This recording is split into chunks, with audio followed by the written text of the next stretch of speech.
함께 하십니다. 하나님께서 그 하나님의 사랑의 품으로 우리를 품고 계십니다. 우리 옆에 분들에게 사랑합니다 좀 인사하실까요? 사랑합니다.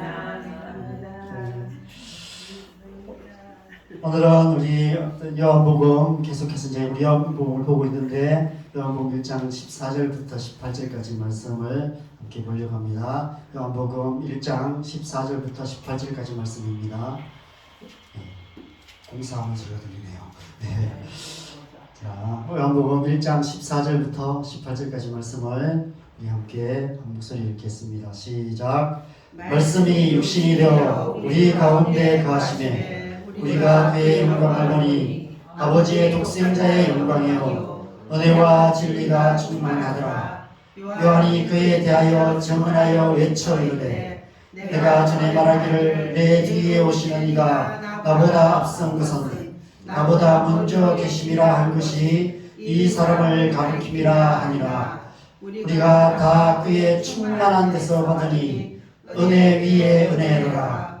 율법은 모세로 말미암아 주어진 것이요 은혜와 진리는 예수 그리스도로 말미암아 온 것이라. 본래 하나님을 본 사람이 없으되 아버지 품속에 있는 독생하신 하나님이 나타내셨느니라. 아멘. 아멘. 여러분, 하나님을 보고 싶지 않으십니까? 하나님의 생생한 음성을 듣고 싶지 않으십니까? 우리를 쓰다듬어 주시고 우리를 따뜻하게 안아주시는 그 하나님의 사랑의 손길, 그 하나님의 사랑의 품을 느껴보고 싶지 않으십니까? 저는 하나님을 보고 싶었습니다. 하나님께서 정말 살아계신 분이신지 두 눈으로 확인하고 싶었습니다. 하나님의 생생한 음성을 듣고 싶었고 또 하나님의 숨결을 느껴보고 싶었습니다. 지금도 그렇지만 교회 처음 다닐 때는 이런 마음이 더욱 간절했습니다. 그 이유는 하나님이 너무 안 믿어져서 믿고 싶은데 하나님이 너무 안 믿어졌습니다. 보면 믿을 수 있을 것 같았습니다. 봐야만 믿을 수 있을 것 같았습니다. 하나님이 정말 계신지 보지도 않고 어떻게 믿을 수 있을까? 이런 생각이 들었습니다. 하나님을 만난다는 얘기를 들었는데 하나님을 만난다는 것은 그런 거라고 생각했습니다. 눈으로 보거나 손으로 만지거나 아니면 손길을 느끼거나 하나님의 음성을 듣거나 그것을 하나님을 만나는 것이라고 저는 생각을 했습니다. 그래서 혼자 교회에 가서 하나님 아무도 없을 때 살짝 저한테만 한 번만 나타나 주시면 안 됩니까? 이런 기도도 했던 것 같습니다. 아마 이런 기대를 했던 것 같아요. 홀로그램이나 요즘 3D, 4D 이런 영화처럼 아주 입체적인 영상으로 하나님이 이렇게 보여주시거나 아니면 간증하는 사람들처럼 환상으로 하나님이 나타나셔서 홍보야, 내가 너를 안다, 내가 너를 사랑한다 이렇게 말씀하실 거라고 그런 생각을 했던 것 같습니다. 이런 특별한 영적인 체험을 한다면 하나님을 잘 믿을 수 있을 것 같았습니다. 예수님께서 제자들에게 하신 말씀 중에 잘 받아들이기 힘든 말씀이 있었습니다. 마음에 안 드는 말씀이 있었어요. 요한복음 10장에 보면 예수님께서 부활하신 후에 제자들에게 나타나셨어요. 근데 마침 그 자리에 도마가 없었습니다. 나중에 도마가 왔을 때 제자들이 막 놀라서 흥분해서 도마에게 자랑을 합니다. 예수님이 부활하셨다. 근데 도마가 믿지를 못해요. 그러면서 내가 그 예수님의 내 손가락을 그의 못자국에 넣어보기 전에는 내가 믿지 못하겠다. 이렇게 얘기를 했습니다. 며칠 후에 예수님께서 그 신무하는 도마를 찾아오셔서 네 손을 내 못자국에 넣어보라. 내 옆구리에 넣어보라. 라고 말씀하시면서 이렇게 말씀하시죠. 너는 나를 본고로 믿느냐? 보지 못하고 믿는 자들은 복되도다. 저는 그 도마의 마음이 이해가 되었습니다. 제가 그 자리에 있어도 저도 그랬을 것 같아요. 그 도마의 모습이 제 모습 같았습니다.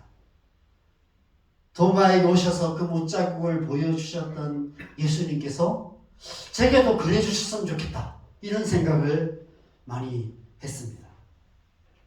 오랜 시간이 지난 후에야 알게 되었습니다. 하나님은 그렇게 믿는 것이 아니구나 하는 것입니다. 보지 못하고 믿는 자들이 복되도다 라는 말씀이 어떤 의미인지를 알게 되었습니다. 이 자리에 함께 예배하는 저와 여러분이 다 그런 복된 분들이 좀 있습니다. 그래서 베드로 전서 1장 8절에서 9절에 베드로 사도가 초대교회 성도들에게 이렇게 말씀합니다. 우리 같이 이 말씀 읽겠습니다. 시작. 예수를 너희가 보지 못하였으나 사랑하는도다. 이제도 보지 못하나 믿고 말할 수 없는 영광스러운 즐거움으로 기뻐하니 믿음의 결국 곧 영혼의 구원을 받으리라. 예수님을 보지 못하고 믿는다라고 말합니다. 여러분, 이것이 믿음의 비밀입니다. 하나님을 보고 나서 믿는 것이 아닙니다. 믿음으로 영혼의 구원을 받게 되면 하나님을 영의 눈으로 보게 되는 거예요. 하나님을 보고 나서 믿겠다고 말하면 영원히 하나님을 믿을 수 없습니다. 왜냐하면 하나님은 우리의 눈으로 볼 수 있는 분이 아니기 때문에 그렇습니다. 오직 믿음으로 구원받은 영혼으로 하나님을 볼 수 있게 되고 하나님을 알 수 있게 되는 것입니다. 그래서 오늘 본문에 보면 본래 하나님을 본 사람이 없으되 라고 말합니다. 여기서 본래라는 말은 이제까지, 지금까지, 태초부터 지금까지 언제나 항상 어느 때든지 앞으로도 영원히 이런 말이 다 포함되어 있는 그런 뜻입니다. 그 누구도 하나님을 볼 수 없다는 거예요. 왜 하나님을 볼 수 없을까요? 하나님이 안 보여주시기 때문일까요? 그렇지 않습니다. 그럴 리가 있겠습니까? 하나님은 우리에게 하나님을 보여주시기 원하십니다. 하나님은 이 세상 모든 사람들이 하나님을 보기를 우리보다도 더 간절히 원하시는 분이십니다. 그런데 그럴 수가 없어요. 왜냐하면 육신에 속한 우리에게 하나님을 볼 수 있는 눈이 없기 때문에 그래요. 눈이 없는데 어떻게 보여줄 수 있겠습니까? 하나님이 지금도 여기 계세요. 근데 우리가 볼 수가 없어요. 왜냐하면 하나님은 영이시기 때문에. 영의 눈으로만, 영으로만 볼 수 있습니다. 육신의 눈으로는 결코 볼 수 없는 거예요. 예수님을 믿음으로 거듭난 갓난아기가 눈을 뜨듯이, 눈을 떠서 세상을 보게 되듯이 영의 눈을 뜰 때 우리의 영으로 하나님을 볼 수 있게 되고 알 수 있게 되는 것입니다. 그럼 갓난아기는 처음에 눈을 떠도 다 보지 못해요. 그죠? 가까운 것, 희미하게 보는 것이죠. 그러다 점점 더 눈이 밝아져서 더 많은 것들을 보게 되잖아요. 우리의 거듭난 영혼도 마찬가지입니다. 처음 거듭났을 때는 내가 정말 거듭났는지, 내가 정말 하나님을 믿는지, 정말 하나님을 살아계신지 의심도 하고 그렇게 됩니다. 그러다 점점 더 믿음의 눈을 떠서 하나님을 더 알게 되고 하나님의 말씀도 더 이해하게 되고 하나님 나라의 비밀한 것을 더 많이 알아가게 되는 것입니다. 그래서 사복음서를 보면 예수님께서 가장 많이 행하신 기적이 소경의 눈을 뜨게 한, 맹인의 눈을 뜨게 한 이야기가 가장 많이 기록되어 있습니다. 우리가 영적으로 맹인과 같다는 의미예요. 영적으로 맹인된 우리의 눈을 뜨게 하시기 위해서 예수님이 이 땅에 오셨다는 것입니다. 그래서 요한복음에도 아주 중요하게 기록된 사건이 하나 있어요. 요한복음의 9장에 보면 나면서부터 맹인된 사람 이야기가 기록되어 있습니다. 예수님께서 제자들과 함께 길을 가시는데 날 때부터 맹인된 사람을 만납니다. 제자들이 물어요. 랍비요, 선생님이요, 이 사람이 맹인으로 났는데 이 사람은 태어날 때부터 맹인인데 왜 이렇게 태어났냐? 이 사람의 죄 때문인지 부모의 죄 때문인지를 묻습니다. 그러자 예수님께서 말씀하시죠. 그 부모의 죄나 그 사람의 죄가 아니라 그에게서 하나님이 하시는 일을 나타내고자 함이라. 그에게서 하나님 하나님이 하시는 일을 나타내고자 하십니다. 이 하나님이 하시는 일이 뭘까요? 날 때부터 하나님을 보지 못하는 영적인 맹인이 우리의 눈을 뜨게 하시는 일. 그래서 하나님을 보게 하시는 그 일을 이 일을 통해서, 이 사건을 통해서 나타내기를 원하신다라고 말씀하신 것입니다.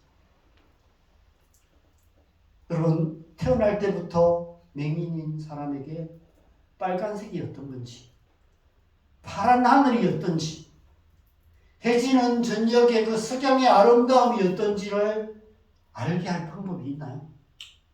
설명할 수가 없어요. 눈을 떠서 봐야만 아는 것입니다. 그래서 이 말씀에 의하면 예수님께서 침을 뱉어서 진흙을 익혀서 눈에 발라주세요. 그래서 눈을 뜨게 하세요. 마치 진흙 같은 우리를 다시 빚으시는 것처럼 그 사건을 기록하고 있어요.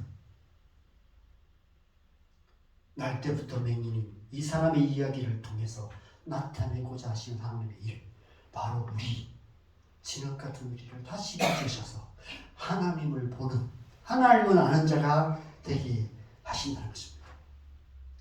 여러분, 생전 처음 눈을 떠서 한 번도 본 적이 없는 그 하늘과 땅과 초목들과 꽃들의 아름다움을, 그리고 무엇보다도 사랑하는 부모님의 얼굴을 처음 본 그 맹인의 그 감격을 어떻게 우리가 표현할 수 있겠습니까? 그 감격을 조금이라도 공감했다면 아마 안식일에 눈을 뜨게 했다는 사실 가지고 난리를 치지 않았을 것입니다. 그런데 이 사건 때문에 난리가 났죠. 여러분, 하나님은 우리의 육신의 눈으로는 볼 수 없습니다. 우리의 육신의 눈은 물질로 된 것밖에 못 봐요. 우리 눈에 보이는 것은 다 물질입니다. 그것도 뭐죠? 빛이 있어야 봐요. 빛이 물질에 부딪혀서 반사되고 굴절되는 것을 가지고 색을 분별하고 그 존재를 파악하게 돼요. 아, 그래서 그게 있구나. 아, 이 사람이 저기 있구나. 이 책상이 여기 있구나 하는 것을 볼 수 있게 됩니다. 그런데 하나님은 영이세요. 회전하는 그림자도 없으신 분이세요. 빛보다 먼저 계신 분이십니다. 그래서 빛을 통해서만 볼 수 있는 우리의 눈으로는 하나님을 볼 수 없는 것이죠. 빛보다 먼저 계신 분이십니다. 손으로 만질 수 있을까요? 우리의 육신의 손도 마찬가지입니다. 육신의 감각도 마찬가지예요. 우리의 육신의 감각도 물질을 감각하는 거예요. 은행에 가면 현금 일출기에 보면 점자가 있어요. 시각장애인들을 위한 점자. 이렇게 점을 몇 개 찍어서 그걸로 글자를 만든 거예요. 제가 한번 이렇게 만져봤는데, 그죠? 눈 감고 만져봤는데 다 그냥 잘 분별이 안 돼요. 근데 이제 시각장애인들은 어려서부터 그걸 이제 점자를 익힙니다. 그러면 손가락의 감각이 민감해져요. 그래서 그게 분별이 돼요. 이게 무슨 자인지. 숫자와 글자를. 그리고 영어도 알파벳도 다르고 한글, 기역, 니은 뭐 이것도 다 달라요. 그래서 그걸 가지고 글자를 읽습니다. 우리는 눈으로 글자를 읽지만 시각장애인들은 손가락 끝으로 글자를 읽습니다. 여러분, 하나님은 영이시기 때문에 손으로 만질 수가 없어요. 우리의 몸으로 느낄 수가 없습니다. 언제나 우리와 함께 하고 계시지만 하나님의 손길이 우리와 언제나 함께 계시고 지금도 우리를 안고 계시고 지금도 우리의 머리를 쓰다듬고 계시고 우리를 만지고 계시고 우리의 손을 붙잡아주고 계시지만 그럼에도 불구하고 우리는 그것을 느낄 수 없습니다. 하나님의 그 손길을 느끼기 위해서는 우리의 영의 감각들이 민감하게 살아나야만 하는 것입니다. 그래서 예수님께서 나병 환자를 고치시는 이야기가 계속해서 기록되어 있어요. 나병 환자처럼 썩어서 무감각해져 버린 우리의 영을 다시 회복시켜 주시는 것입니다.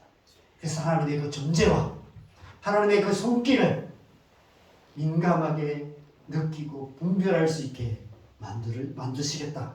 그것을 우리 말씀하고 계십니다. 그렇다면 하나님의 음성을 듣는 것은 어떻습니까?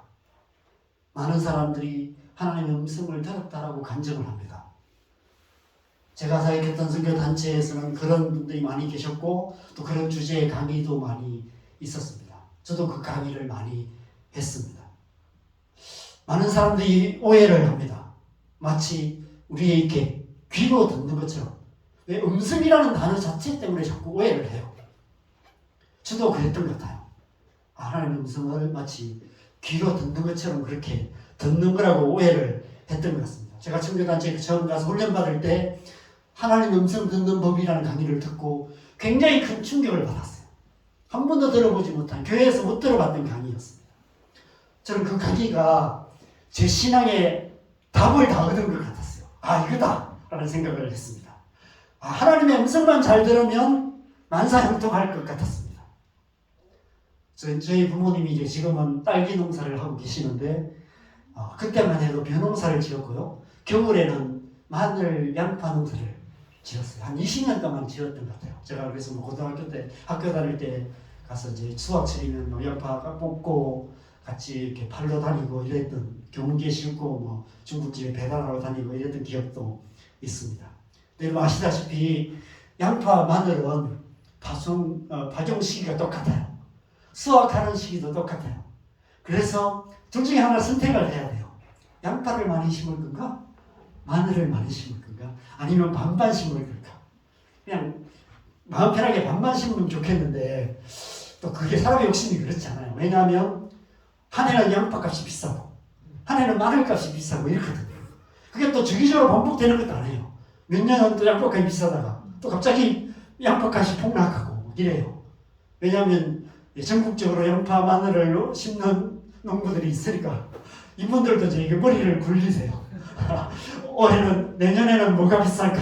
이렇게 생각하다가 양파를 심어야 되겠다. 그럼 양파를 심는데 다 똑같은 생각을 하면 그럼 양파 값이 완전히 폭락합니다. 그래서 막 20kg짜리 한 망, 20kg는 굉장히 크잖아요. 근데 한 망에 1,000원 이렇게 팔 때가 있었습니다. 2,000원. 그러면 그 1,000원, 2,000원 그걸 이제 그래도 안 팔리니까 그걸 이제 이렇게 경운기에 싣고 아버지가 운전하시고 제가 이제 뒤에 타고 이렇게 동네 중국집을 다니면서 혹시 양파 필요하냐고 그래서 1,000원에도 팔고 2,000원에도 팔고 그랬었습니다.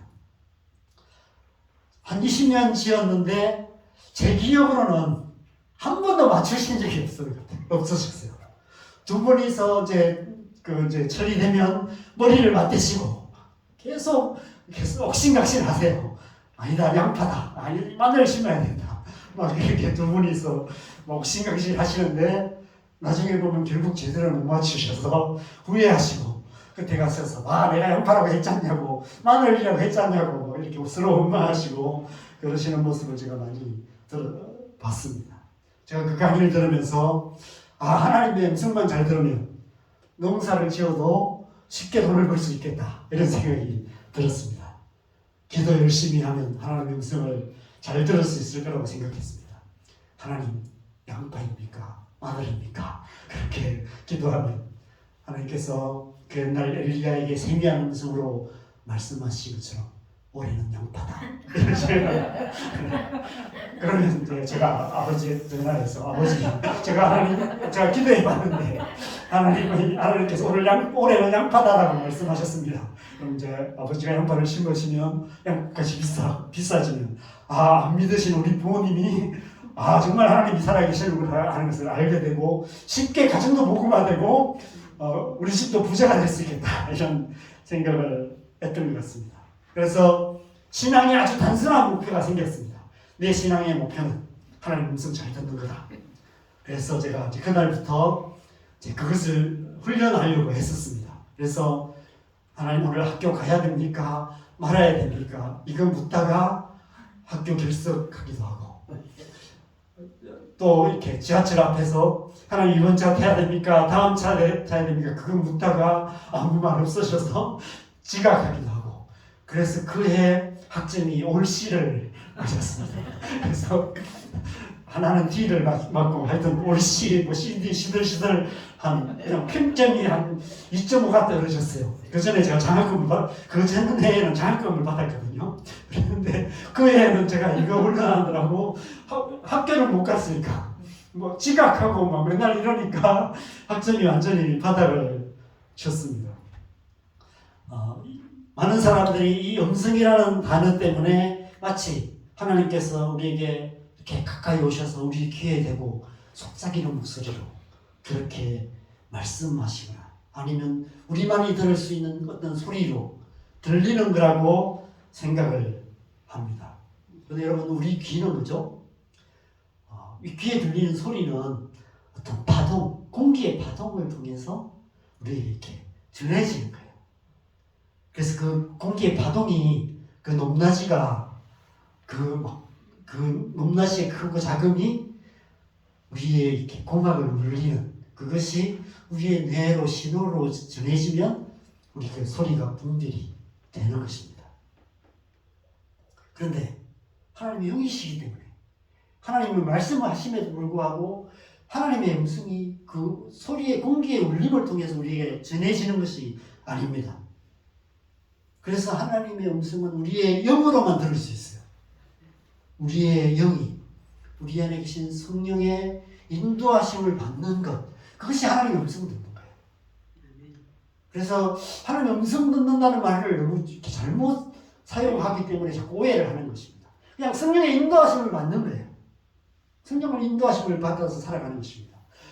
우리의 귀에 울리는 공기의 파동이 아니라 우리의 마음에 주시는 성령의 감동, 파동이 아닌 감동, 그 감동을 따라 살아가는 거예요. 우리 마음에 그런 마음이 들어요. 기도하다 보면 갑자기 누구를 위해서 기도해야 되겠다는 마음이 들기도 하고요. 또 어디를 가야겠다는 마음이 생기기도 하고, 때로는 아무 생각 없이 갔는데도 또 우리 마음속에 드는 생각을 따라서 갔는데 마침 그곳에 또 하나님이 내 사람을 만나게 하기도 하고 그래요. 저희 집사람과 제가 가끔씩 그런 경험을 많이 합니다. 어디 이제 장남중이나 어디 그 창원에 나갈 일이 생기면 나가서 오늘 점심 뭐 먹을까 고민하다가 여기 가자 해서 가면 꼭 남산교회 성도님들을 만나세요. 그런 분들이 식사값을 계산해주고 가세요. 그런 데가 참 많아요. 그래서 여러분 어디 식당 가실 때 음성을 잘 듣고 가시면 저를 만나실 겁니다. 그래서 저에게 식사 대접을 할 수 있는 아주 특권을 여러분이 누리실 수 있을 것 같습니다. 네, 여러분 하나님께서 우리의 삶을 그렇게 인도해 가십니다. 성령의 감동을 따라 살아가는 거예요. 그래서 예수님께서 이 땅에 오셨어요. 우리를 그런 사람 되게 하시기 위해서, 우리를 그런 사람으로 새롭게 창조하시기 위해서, 지난주에 말씀드린 것처럼 재창조의 사역, 그 사역을 하시기 위해서 이 땅에 오셨습니다. 왜냐하면 태초에는 우리가 그랬거든요. 범죄하기 전에 우리는 그런 존재였어요. 영적인 존재들이었기 때문에 하나님을 보았고요, 하나님 음성을 들었고요, 동산을 그리시는 그 하나님과 늘 함께하는 그런 삶을 사는 그런 존재라 우리가 지음을 받았습니다. 그런데 범죄한 이후에 다시 그 태초의 혼돈과 공허와 흑암과 그 깊음의 상태로 되돌아가 버린 것이죠. 그래서 하나님의 영광을 보지도 못하고 하나님의 음성을 듣지도 못하고 하나님의 따뜻한 사랑을 느끼지 못하는 진흙 같은 영혼의 상태가 되어버렸습니다. 그런 세대가 수천 년이 지나면서 지금은 하나님이 어디 있냐? 하나님은 없다. 만들어진 신이다. 이렇게까지 얘기하는 그런 시대에 우리가 살아가고 있습니다. 전도하기가 어렵습니다. 보이지 않는 존재는 존재하지 않는다라는 사고가 가득하기 때문에 그래요. 그런 진흙 같은 우리 영혼을 다시 하나님의 형상으로 아름답게 빚으셔서 우리로 하여금 다시 하나님의 음성을 듣고 하나님의 영광을 보고 하나님의 따뜻한 사랑의 손길을 느끼고, 그래서 늘 하나님과 동행하는 삶을 살아가는 하나님의 사람 되게 하시기 위해서 예수님께서 이 땅에 오셨습니다. 그래서 말씀이 육신이 되어 우리 가운데 거하셨다. 아버지의 독생자의 영광이다 라고 이야기를 합니다.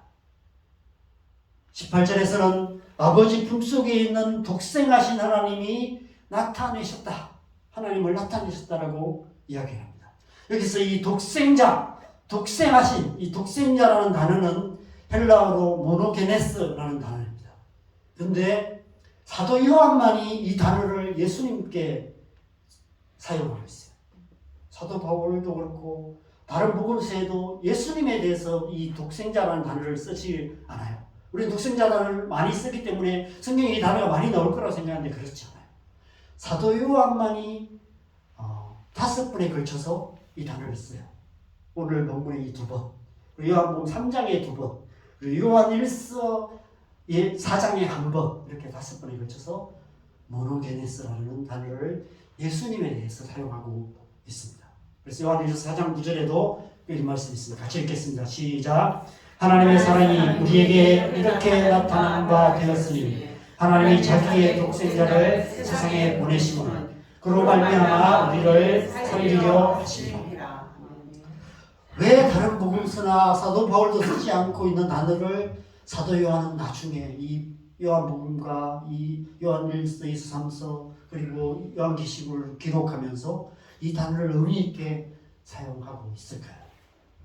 독생자라는 것은 유일한 아들이라는 뜻이죠. 그렇죠? 외아들이라는 뜻입니다. 그래서 오늘 다른 번역을 보면 외아들 이렇게 번역되어 있는 번역서들도 있습니다. 그런데 이 단어는 이 아들이라는 단어, 하나님의 아들이라는 이 말 자체도 그렇고 이 독생자라는 단어가 우리에게 굉장히 오해를 불러일으키는 단어입니다. 인간적인 관점에서는 오해하기 쉬운 단어입니다. 여러분, 예수님께서 하나님의 아들이라는 말을 여러분 어떻게 이해하고 계십니까? 예수님께서 하나님을 내 아버지라고 부르세요. 이것이 어떤 의미일까요? 저 하늘나라에서 원래 하나님만 계셨는데 하나님께서 아들을 낳으신 것일까요? 그러면 어떤 이단들이 주장하는 것처럼 어머니 하나님도 계셔야 되잖아요. 그리고 아버지 하나님도 계시고 어머니 하나님이 계셔야 아들 예수님이 태어날 수 있잖아요. 그리스 로마 신화의 신화들은 다 그렇거든요. 남신과 여신이 있고 그래서 그 사이에서 또 아들신이 태어나요. 심지어는 남신이 인간과 해서 결혼해서 또 반신반의인 정도도 태어나고 헤라클레스 같은. 그러면 왜 하늘에 계신 아버지 하나님과 어머니 하나님은 아들을 하나밖에 안 낳으셨을까요? 저 하늘나라에도 요즘 우리나라처럼 사교육비가 많이 들어서 이렇게 아들 자식들 키우기 힘들어서 하나밖에 안 낳으십니까? 이런 오해들을 낳을 수 있습니다. 그럼 예수님께서 하나님의 아들이시고 독생자라는 의미는 그런 의미가 아니에요. 삼위일체 하나님과의 관계에서는 아버지와 아들 관계가 아닙니다. 하나님 나라에서 삼위일체는 동등한 관계예요. 똑같은 하나님이시죠. 그래서 빌립보서 2장에서 그렇게 말씀하세요. 근본 하나님의 본체시다. 예수님은 근본 하나님의 본체시다. 하나님과 동등하신 분이시다고 얘기합니다. 상하관계가 아니라는 거예요. 아버지와 아들 관계가 아니라는 것입니다. 근데 사람의 모양으로 이 땅에 오셨는데 아들로 오시더라는 거예요.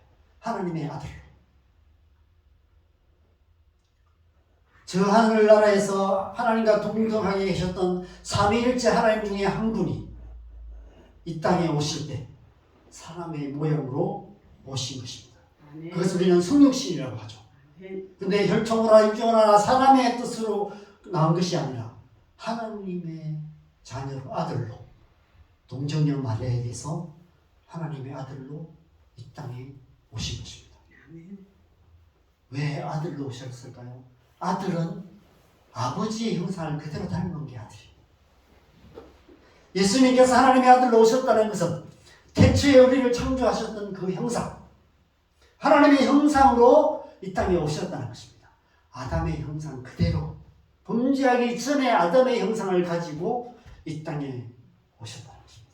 첫 사람인 아담, 이제 두 번째 사람으로 예수님이 이 땅에 오신 거예요. 그리고 독생자라는 것은 유일한 존재, 하나밖에 없는 아들, 예수님밖에 없다는 거예요. 그렇게 오신 분은 예수님밖에 없다는 거죠. 다른 예수는 없다는 거예요. 내가 예수다라고 말하는 다른 존재는 없다는 것입니다. 그래서 사도행전 4장 12절에 그렇게 말해요. 다른 이름은 구원을 받을 수 없는 천하 사람 중에 구원을 받을 만한 다른 이름을 우리에게 주신 적이 없다. 오직 예수밖에 없다. 그래서 독생자, 모노게네스라고 표현하고 있는 것입니다. 지난주에 함께 생각해 본 것처럼 태초에 우리 모두는 하나님의 형상으로 지원받은 자들이었어요. 그것은 곧 우리 모두가 하나님의 아들, 하나님의 딸이었다는 것입니다. 이 땅에 오신 예수님과 같은 그런 존재들이었다는 거예요.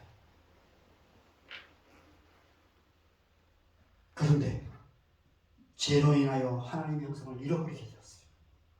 하나님의 형상이었던 우리의 영이 다시 진흙 같은 혼돈의 상태로 되돌아가 버렸습니다. 그래서 다시 고무해지고 다시 흑암과 깊음에 빠진 그런 삶을 살아가는 우리의 존재가 되었고 이 땅이 그런 땅이 되고 말았던 것입니다. 우리의 영이 진흙 같은 혼돈으로 돌아갔다는 것은 곧 영적인 죽음을 말해요. 영적으로 죽은 것이죠. 너희가 정령 죽으리라 말씀하신 대로 선악과를 따먹는 순간 육체적으로는 살아있지만 육의 생명은 남아있지만 그들의 영은 이미 죽은 것입니다. 그래서 하나님의 낯을 피하여 숨을 수밖에 없었고요. 부끄러워서 자기 몸을 가릴 수밖에 없었습니다. 육체는 살았지만 영은 하나님으로부터 분리된 죽은 자들이 된 것이죠. 포도나무와 가지에 비유해서 나무에서 잘려진 가지처럼 되어버린 것입니다. 잘려진 가지는 말라 죽는 것은 시간 문제예요. 잘려진 가지에는 열매도 맺을 수 없습니다. 우리의 인생이 그래요. 인간이라는 존재는 이 땅에 태어나는 순간부터 이미 영적으로는 죽은 존재로 태어나는 것입니다. 나무에서 잘려진 가지로 이 땅에 태어나는 거예요. 그래서 아무런 열매도 없는 삶을 살고 결국은 멸망에 이를 수밖에 없는 것입니다. 그래서 로마서 6장 21절에 이렇게 말합니다. 같이 읽겠습니다. 시작. 너희가 그때에 무슨 열매를 얻었느냐? 이제는 너희가 그 일을 부끄러워하니 이는 그 마지막이 사망이니라.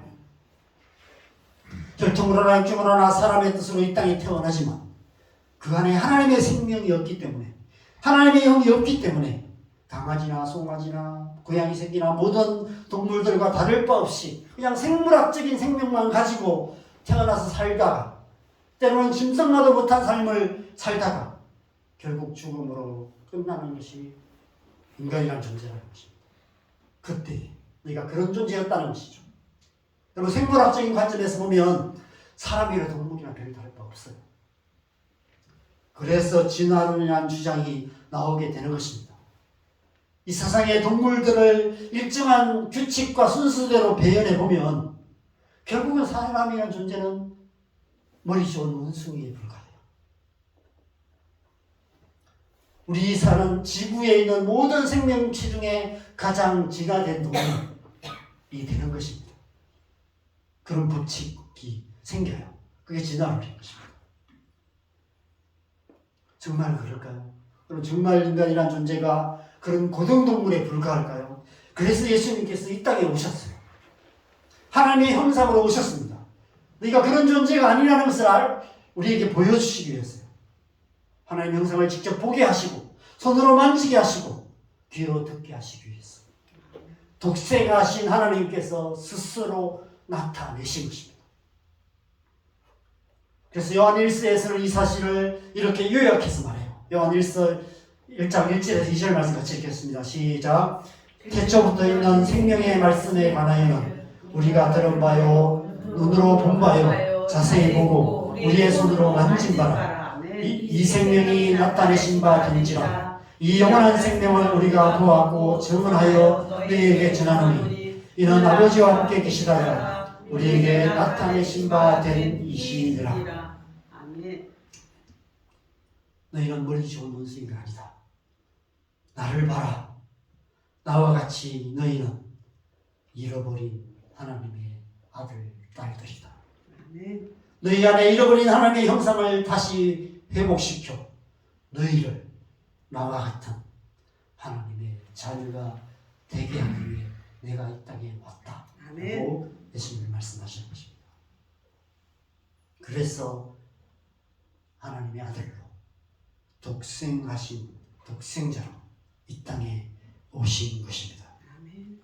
하나님이 세상을 이처럼 사랑하사 독생자를 주셨으니 이런 그를 믿는 자마다 멸망하지 않고 영생을 얻게 하려 하시니라.